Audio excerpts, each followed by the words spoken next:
चलिए, तो आज हम लोग पढ़ेंगे पंचायती राज या स्थानीय स्वशासन के बारे में। स्थानीय स्वशासन या पंचायती राज, इसमें सबसे पहले हम देखेंगे पंचायती राज होता क्या है, ये किसका सपना था। तो बताओ सबसे पहले किसका सपना था? गांधी जी का एक सपना था कि देश में क्या होना चाहिए, पंचायती राज लागू होना चाहिए। क्योंकि अगर किसी भी देश का विकास अगर आपको करना होगा तो वहाँ की स्थानीय जो बिल्कुल गांव की जो नींव है, मतलब ग्राम पंचायत है, अगर किसी देश का विकास करना है तो ग्राम पंचायत का विकास होना चाहिए। अगर गांव विकसित होंगे तो देश ऑटोमेटिक विकसित हो जाएगा, है ना। तो सबसे पहले गांधी जी का एक सपना था कि गांव में क्या होना चाहिए, पंचायती राज को लागू किया जाना चाहिए।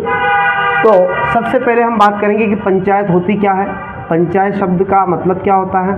तो आप सबको पता होगा जो पंचायत शब्द है इसका अर्थ होता है, पंचायत शब्द का जो अर्थ होता है वो होता है 5 व्यक्तियों का समूह, 5 व्यक्ति का समूह। आपने देखा होगा गांव में पंचायतें लगती हैं, कभी कभी जैसे 2 व्यक्तियों के बीच में लड़ाई हो गई तो गांव के 5 व्यक्ति न्याय करने के लिए आते थे पहले, तो उसको हम बोलते हैं क्या, तो याद रखना 5 व्यक्तियों का समूह को हम क्या बोलते हैं, पंचायत कहते हैं। ये तो आपको समझ में आया है। ये संस्कृत भाषा का एक शब्द है, ये जो पंचायत शब्द आया है, तो पंचायत शब्द की जो उत्पत्ति हुई है ये कहाँ से हुई है बेटा? तो पंचायत शब्द की उत्पत्ति संस्कृत भाषा से हुई है, और संस्कृत भाषा का एक शब्द था जिसका नाम है पंचायतनम। क्या नाम है? हाँ, पंचायतनम। इस पंचायतनम शब्द से जो है संस्कृत भाषा के शब्द से किसकी उत्पत्ति हुई है, पंचायत शब्द की उत्पत्ति मानी जाती है। अब हम आगे बात करें कि ये जो पंचायत का मतलब जो होता है ये 5 व्यक्तियों का समूह होता है। फिर पंचायत आई, पंचायत में पंचायतनम होता है।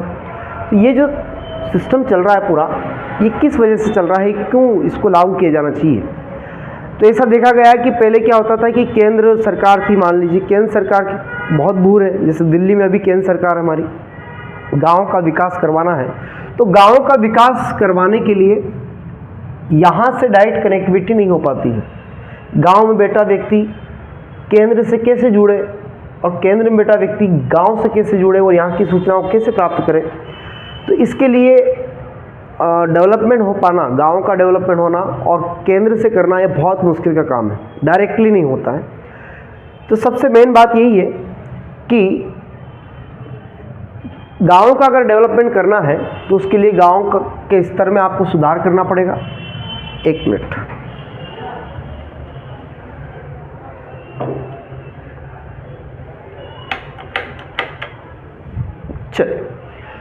गांव में सुधार करना पड़ेगा, ग्राम पंचायतें स्थापित करना पड़ेगी। तो ये सपना जो था ये किसका था?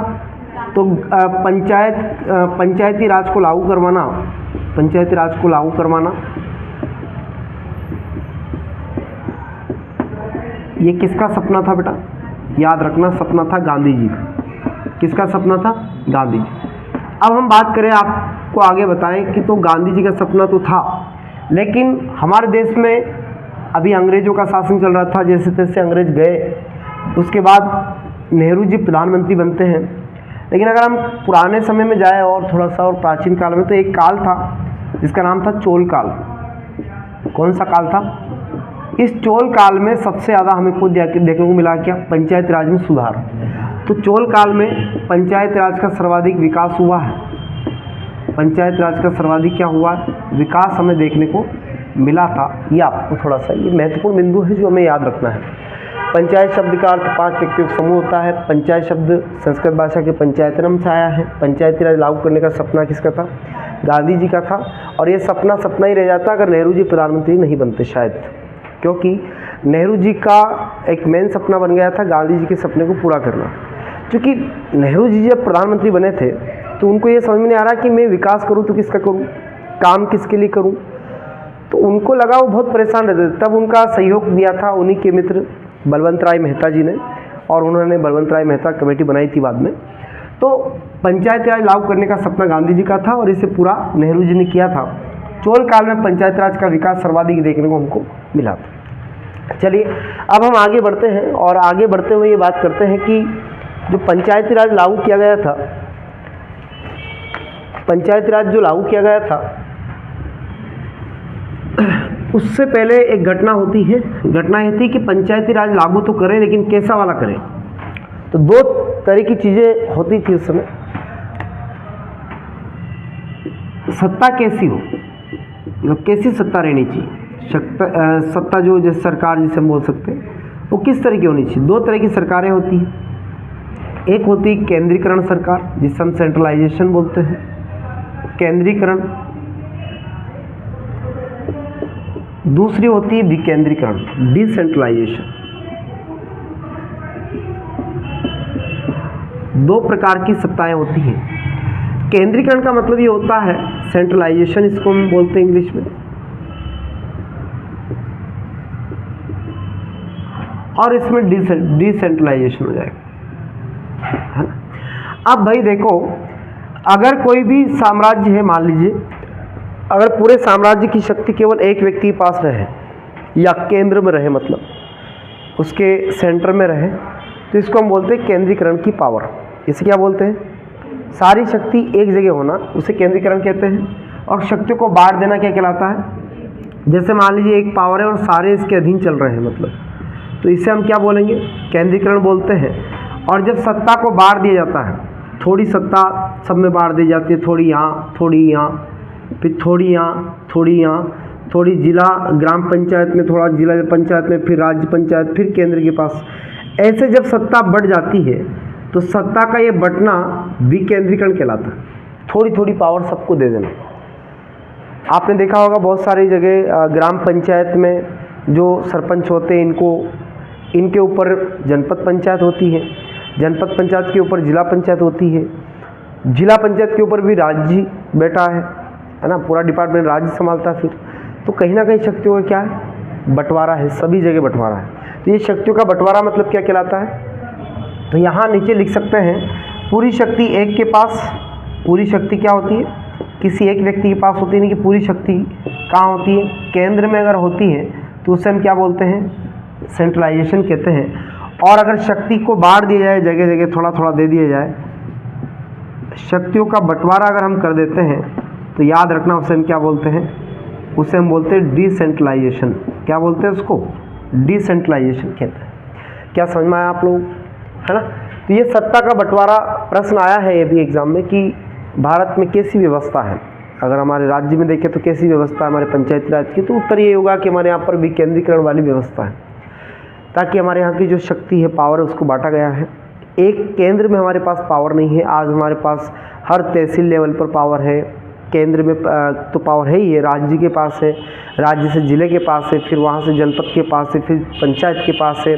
पंचायत में भी ऐसा है कि वार्ड मेंबर के पास भी पावर है। ऐसा नहीं कि केवल और केवल सरपंच के पास पावर है, ऐसा नहीं है। चाहे तो सरपंच को कोई सी भी इसके तहत हटा सकते हो, है ना, ग्राम सभा में। उसके लिए आप सबको बताया था मैंने, राइट टू रिकॉल होता है, राइट टू रिकॉल सिस्टम होता है, उसके तहत भी हटाया जा सकता है। महाभियोग प्रक्रिया लाई जाती है ना, या फिर वो स्वयं हट सकता है सरपंच। लेकिन बहुत सारे हटाने के भी कारण है, मतलब तो वो पावर किसके पास होती है, जो पंच होते हैं उनके पास भी पावर होती है।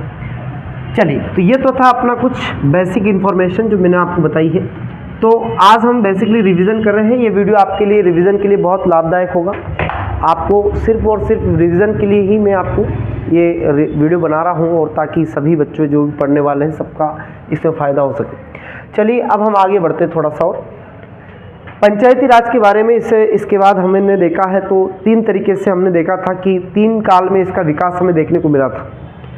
पंचायती राज का विकास तीन तरह से हमें देखना है। सबसे पहले हमने देखा था कि जो पंचायती राज है, सबसे पहले इसका विकास कहाँ देखने को मिलता है हमें, प्राचीन काल में। तो प्राचीन काल में हमने देखा कि सबसे ज़्यादा विकास कहाँ देखने को मिला है। तो प्राचीन काल में सबसे ज़्यादा जो हमें विकास देखने को मिला है वो कहाँ मिला है, बता, चोल काल में। सबसे ज़्यादा प्राचीन काल में, चोल काल में पंचायती राज का विकास हुआ था। पंचायती राज में बहुत सारी चीज़ें हमें देखने को मिली। जैसे अगर हम बात करें तो चोल काल में पंचायत, जो गुप्त काल में देखा जाए तो उसमें पंचायत जो होती थी उसमें इसको पंचमंडली कहा जाता था। पंचायत के समूह को पंचमंडली कहते थे। चोल काल में अगर सबसे प्रमुख आदमी अगर देखा जाए तो जो गांव में कोई समस्या आती थी, कोई चोर आते थे, कोई डाकू आ जाए, तो उसके लिए एक ग्रामीणी होता था जो गांव की बेसिकली रक्षा करने के लिए, सुरक्षा करने के लिए होता था। तो चोल काल में वहीं से ये व्यवस्था हमें देखने को मिलती है कि कहीं ना कहीं वहाँ पर सिक्योरिटी के तौर पर, गांव की सुरक्षा के तौर पर एक कमेटी गठित की गई थी। तो इसका मतलब है कहीं ना कहीं वो पंचायती राज था उस समय, और इसीलिए ऐसा हुआ है। वरना पंचायती राज अगर नहीं होता तो ये सारी चीज़ें हमें देखने को नहीं मिलती। और कहीं ना कहीं पंचायती राज चोल काल में हमें सबसे ज़्यादा पंचायती राज का विकास देखने को मिला है। ठीक है, तो याद रखना पंचायती राज का विकास सबसे ज़्यादा कहाँ हुआ है? चोल काल में हुआ है। ये प्रश्न कई बार मैं दोहरा रहा हूँ और इसका कारण यही है कि ये प्रश्न आया हुआ है एग्जाम में, इसलिए दोहरा रहे हैं। आगे हम बात कर रहे हैं मुगल काल में भी। मुगल काल जब आ गए थे, मुगल काल के बाद तो गाँवों पर कोई ध्यान नहीं दिया गया, क्योंकि गाँव सबसे ज़्यादा गाँवों को नुकसान मुगल काल में ही पहुँचाया गया है। क्योंकि मुगल काल में क्या है कि मुगल आके बस तो गए, लेकिन उन्होंने नगरों पर ही ध्यान दिया है, गाँवों पर ध्यान नहीं दिया है। क्योंकि मुगल तो कहाँ रहे थे? मुगल तो नगर में रहे, गाँव में मुगल कभी गए नहीं। तो ये भी एक समस्या रही, क्योंकि इसी कारण उन्होंने देखा होगा, आपको बताया था कि मुगलों की दो प्रथाएं थी, एक थी जागीरदारी और एक थी कौन सी? जमींदारी। तो जागीरदारी और जमींदारी में पंचायती राज एक तरह से कहीं ना कहीं थोड़ा कमज़ोर हुआ, पंचायती राज का पतन होना शुरू हो गया। और मुझे तो ये देखने को मिलता है कि पंचायती राज का सबसे ज़्यादा पतन मुगल काल के बाद ही हुआ है। मुगल काल जब लगा हमारे यहाँ पर, तो दो प्रथाओं ने इसकी कमर तोड़ दी। उसके बाद फिर आप सबको पता है अंग्रेज आए गए, तो अंग्रेज़ों ने और इसको ज़्यादा नुकसान पहुँचाया। तो इस तरह से पंचायती राज का विकास हमें 3 चरणों में देखने को मिलता है। सबसे पहले इसमें पंचायती राज की जो प्रथा थी, इन दो प्रथाओं की वजह से ये पंचायती राज खत्म हो गया था। तो इसमें प्राचीन काल में मुगलों का भी थोड़ा सा देख लेते हैं अपन, मुगलों का क्या योगदान रहा था। तो मुगलों के आगमन के बाद पंचायती राज दो प्रथाओं से समाप्त हुआ था, दो प्रथाओं के कारण समाप्त हुआ था। दो प्रथाओं के कारण समाप्त हुआ था, एक तो थी जमींदारी और दूसरी थी अपनी कौन सी? जागीरदारी। तो जागीरदारी और जमींदारी ये दो प्रथाएं ऐसी थी जिसके कारण पंचायती राज पूरी तरह से क्या हो गया? खत्म हो गया था। इसके बाद हम आगे बढ़ते हैं थोड़ा सा, का रख दिया। चलिए अब इसके बाद आगे बढ़ते हैं। तो अगला आता है आधुनिक काल में जो पंचायती राज था। तो आधुनिक काल में पंचायती राज का कोई विकास आधुनिक काल क्या, मध्यकाल ही चल रहा था ना ये तो अपना। हाँ, मतलब प्राचीन काल के बाद मध्यकाल भी इसी में बता दिया मैंने, क्योंकि मुगल तो मध्यकाल में आए थे ना। चलो अब हम आगे बढ़ते हैं। पंचायती राज को हम विकास तो अपना हो गया है, इसके बाद हम देखते हैं आगे। अब यहीं से अपन थोड़ा सा आगे बढ़ते हैं और पंचायती राज के लिए जो 2 कार्यक्रम चलाए गए थे उनको हम थोड़ा देखते हैं, है ना। चलिए, पंचायती राज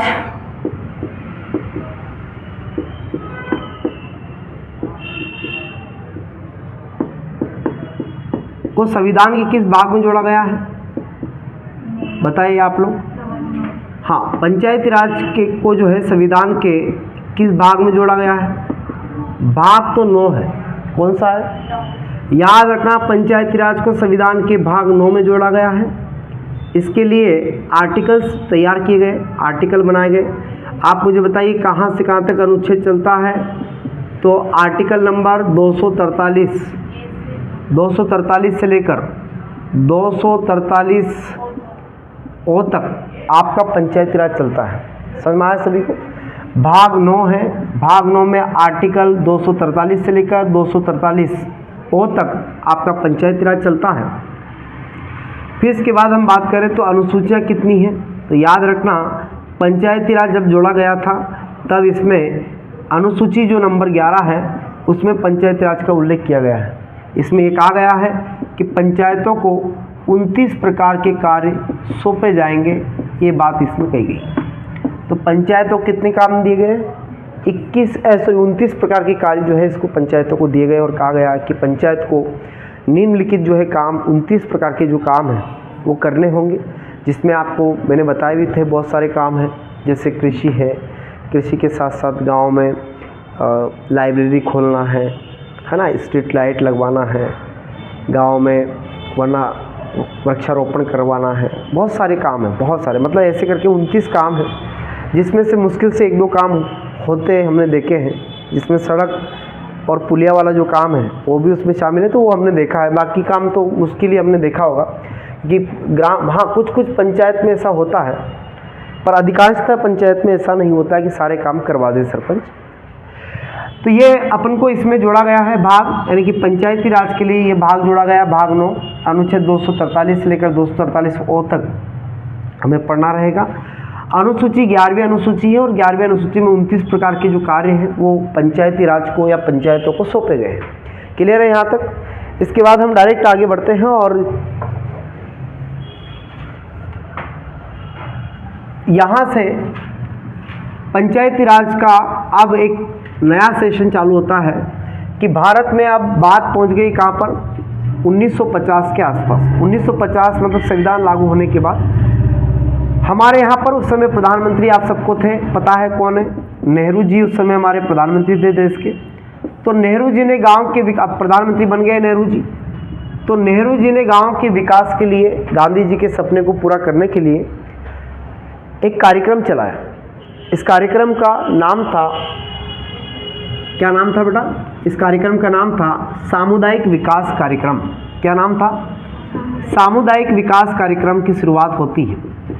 सामुदायिक विकास कार्यक्रम नेहरू जी के द्वारा चला गया कार्यक्रम है। सामुदायिक विकास कार्यक्रम के तहत कार्यक्रम ये 1952 में चला था। 1952 में सामुदायिक विकास कार्यक्रम की शुरुआत होती है। अब सामुदायिक विकास कार्यक्रम का उद्देश्य क्या था, क्यों इसको चलाया गया था, क्या इसके कारण थे, तो देखिए आप लोग। सामुदायिक विकास कार्यक्रम की शुरुआत की अगर हम बात करें तो शुरुआत सन 1952 को होती है। क्यों चलाया गया, उद्देश्य क्या था? तो उद्देश्य था कि उस समय कोई गांव में पंचायत तो थी नहीं, ना कोई जिला लेवल पे पंचायत थी, ना कोई राज्य स्तर पे ऐसा कोई गठन संगठन बना था, क्योंकि राज्यों का गठन ही नहीं हुआ था। आप सबको पता है 56 में हमारे 1956 में मध्य प्रदेश बना है। इससे पहले राज्य कहाँ थे? जब राज्य नहीं थे तो विकास किसका करें, बताओ आप भाई? राज्य ही नहीं थे तो विकास किसका करेंगे? तो नेहरू जी ने ठानी कि एक काम करते हैं, अपन गाँव से डायरेक्ट कनेक्ट होते हैं, गाँव का विकास तो करना पड़ेगा। तो नेहरू जी ने क्या किया, इसका उद्देश्य तय किया और कहा कि हमें गाँव का डायरेक्ट हमें विकास करना है। तो गाँव के विकास हेतु, गाँव का विकास करना इसका मेन उद्देश्य था। इस कार्यक्रम का मेन उद्देश्य क्या था? गाँव के विकास, गाँव के विकास को बढ़ावा देना था। गांव का विकास हुआ ही कहाँ तो बढ़ावा दे, गांव का विकास ही करना था बस। गांव का विकास हुआ ही नहीं तो बढ़ावा कहाँ से दे, है ना? चलिए इसके बाद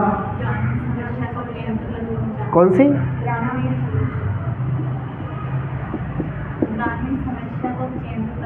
वेरी गुड, ग्रामीण समस्या को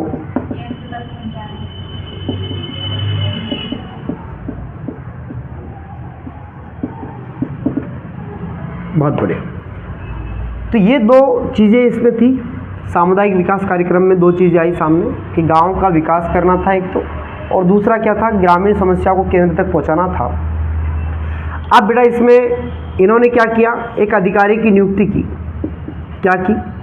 अधिकारियों की नियुक्ति की, और अधिकारियों की नियुक्ति करके उसको कहा कि भाई देखो हम आपकी नियुक्ति कर रहे हो, आपको पेमेंट भी देंगे इसका। तो ग्रामीण अधिकारी की नियुक्ति की और अधिकारी को ये काम दिया, है ना? ग्रामीण अधिकारी कहा गया था इसको, ग्रामीण अधिकारी था ये। और इस ग्रामीण अधिकारी को कहा गया कि भाई आप गांव-गांव जाओ, गांव में जाकर आपको क्या करना है, वहाँ की समस्या को नोट करो और समस्या को हम तक पहुँचाना है।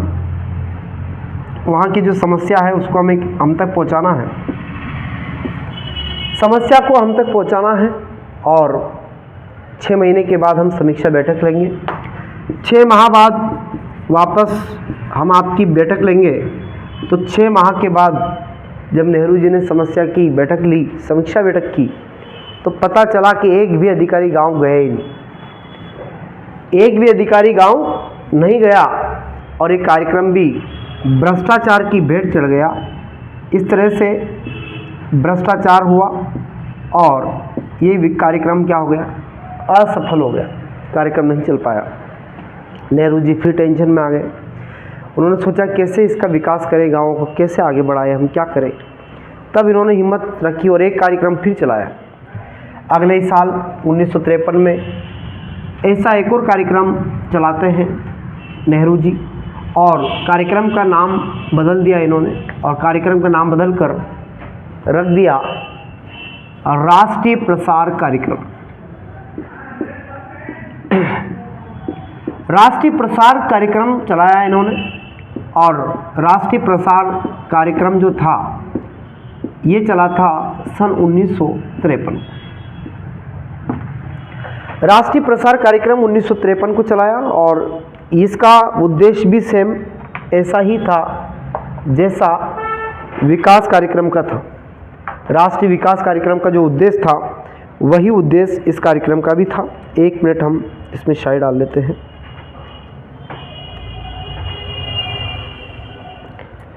अब जो उद्देश्य उसका था वही उद्देश्य इनका था, तो कार्यक्रम तो लगभग सेम था, चीज़ें वही रहेगी लगभग। तो याद रखिएगा, शुरुआत इसकी बस कब हुई है, तो शुरुआत इसकी याद रखना 1953 में होती है, शुरुआत इसकी हो गई। इसके बाद आगे हम बात करते हैं। शुरुआत के बाद बात आती है कि उद्देश्य क्या था, तो उद्देश्य लगभग वही था। नंबर 1 उद्देश्य गांव का विकास करना, गांव का क्या करना था, विकास करना एक उद्देश्य था।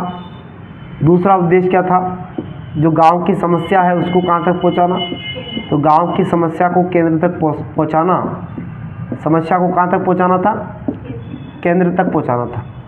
अब वापस एक अधिकारी की नियुक्ति की, वापस अधिकारी एक नहीं, हर ग्राम पंचायत मतलब आसपास के 2 गाँवों को मिलाकर, 2-3 गाँवों को मिलाकर एक अधिकारी नियुक्त कर दिया और उसको कहा कि तुम्हें गांव-गांव जाना है, गांव-गांव जाकर आपको क्या करना है, वहाँ की जो समस्या है उस समस्या को हम तक पहुँचाना है। क्योंकि हम 6 महीने के बाद वापस क्या लेंगे, आपकी वापस समीक्षा बैठक लेंगे, और इस समीक्षा बैठक में अगर आप वापस इस तरह से पाए गए तो हम आपकी, अगर आपने कोई समस्या हमें नहीं दिखाई तो हम आपको रिजेक्ट कर देंगे। नेहरू जी ने 6 महीने बाद वापस क्या ली, समीक्षा बैठक ली, और समीक्षा बैठक में ये पाया कि वापस सारे अधिकारी, एक भी गांव नहीं गया, वापस ये कार्यक्रम भी भ्रष्टाचार की भेंट चढ़ गया, कार्यक्रम सफल नहीं हो पाया। तो दोनों ही कार्य बैक टू बैक दोनों क्या हो गए, असफल हो गए। इस तरह से नेहरू जी के जो 2 काम थे वो दोनों ही काम असफल हुए, काम संपूर्ण नहीं हो पाए। इसके बाद हम आगे बढ़ते हैं और